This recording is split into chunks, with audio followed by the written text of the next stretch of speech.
Hello everyone. Thank you for joining me for the July Journal Bind Along. This is the first video segment in this series of blog posts.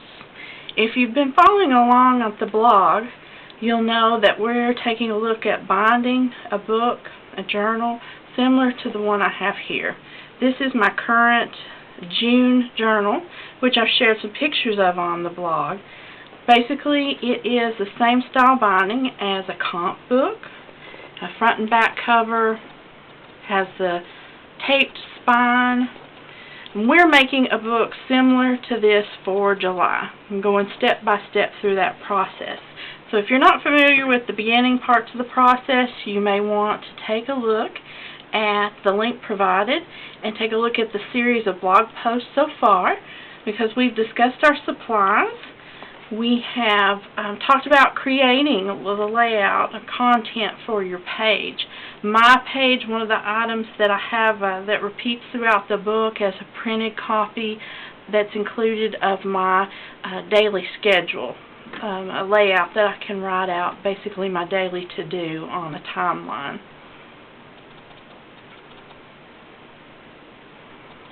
We've also talked about creating that content, how to figure out that layout,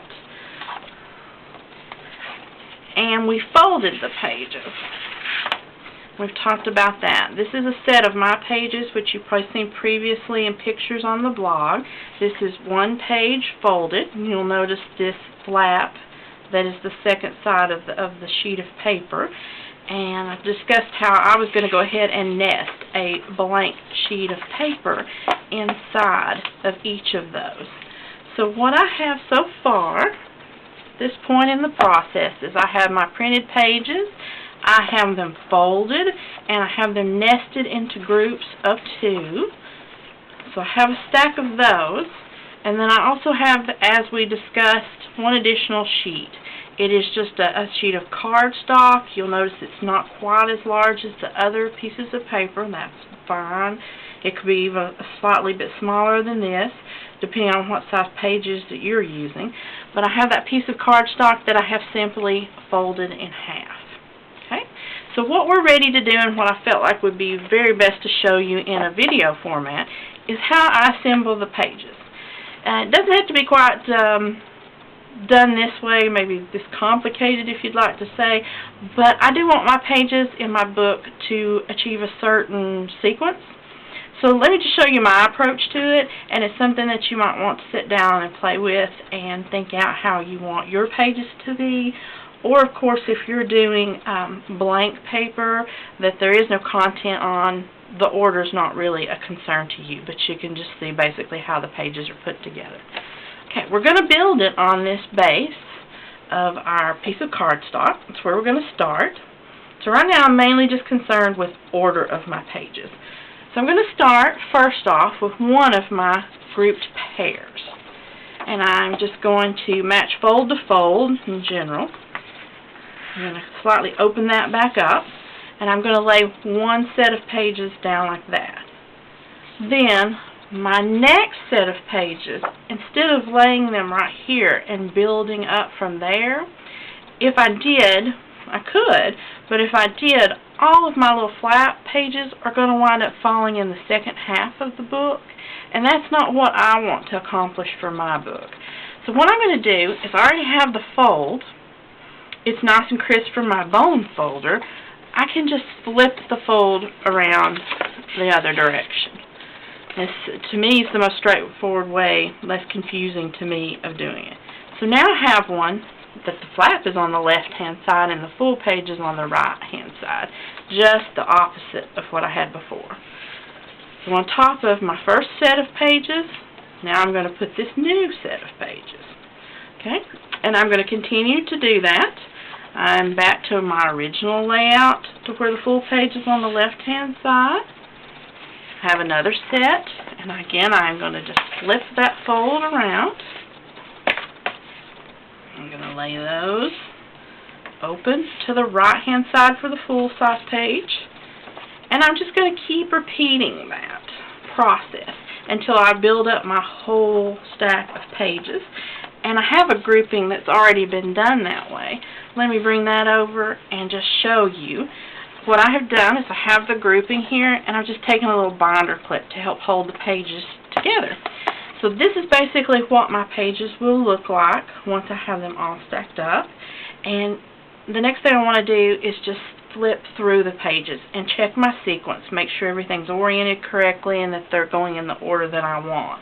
And this, taking a look at this, may make it a little more clear to you why I do it this way.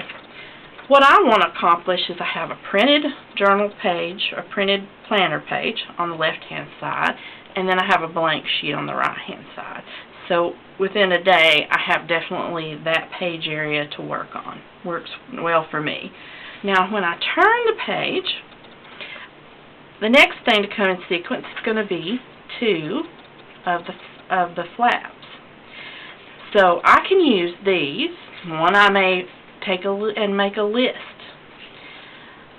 The next one I may, and we'll discuss this further later, I may add additional paper as I go along to make another page, particularly maybe a page to journal on. In this section, I can use a variety of paper, decorative paper. I may add in watercolor paper or paper that I really like to draw on. So that way my book winds up having quite a variety of types of pages, types of paper, and meets a lot of different needs for me. So as I go on through, and I'm just checking my layout, I have again a planner page, a blank page. Then I have the 2 flaps. And I will just flip through my book and check that when I have all of my pages together. Now, if you're doing this for the first time and you're not quite sure maybe what you want, you could always fold up just some very cheap coffee paper and then sit down and flip through the pages and make notes for yourself. This is what I'd like here, and this is what I'd like here. And then when you disassemble it into separate pages, it might be more clear to you what you want to print on what pages and where. So when I did my first one, I really sat down and just worked with them, and then I decided, no, I don't want that there, and swapped them around until I had a sequence that I liked. I'm actually even simplifying this one a little bit more. I tried to stick a few more pages in the previous one, and I really find that probably the 2 flaps for me as I go through, because I do have lots of other journals that are available to me to work in the studio, this is sufficient. So that's the order that I'm going to do this one in. So once you have done that, and you have started with that first piece of cardstock, or something, a similar weight paper, something that's not going to tear, be a little more heavy duty, and you've built all of your pages up on it, and then maybe clip them together, flip through it, and make sure your sequence and everything is the way that you want it to be, then we'll be ready for our next step, which I believe I'm going to show you a video of that as well, where we will actually poke holes, punch holes for our sewing stations, and we will stitch our book together. One other thing I just wanted to point out now, we don't really need to address it, but just so that you're aware, when you do stack your pages, you're going to start to see them kind of step out from each other. You're not going to have one smooth edge.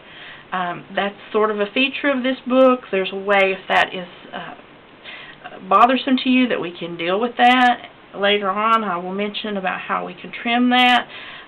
My book, I'm going to compensate for that in the cover, and I knew I was going to be adding so many pages in, and I may want tabs. For me, in my past journal, I didn't worry about that, and it hasn't been a problem for me that all of my pages aren't a nice, straight, meet up perfectly kind of line. They're all going to fall within the cover of my book. It's not a big deal to me. But I just wanted to point that out to you so that if you see that happening, you don't think you're doing something incorrectly. So that is where we need to get to now. Again, thanks for visiting the blog and following along with me. If you have any questions, certainly feel free. Probably the best place is to leave a comment on the blog post, or you can see my contact page. There's other ways to get in touch with me, or here on the video if you'd like to leave a comment. I'll be glad to get back with you and address those comments. Okay, So that's all for today. And work on that. Sit down with your layout. Get your pages all nested together and ready. And then we'll be moving on to our next step. Thanks, guys. Bye.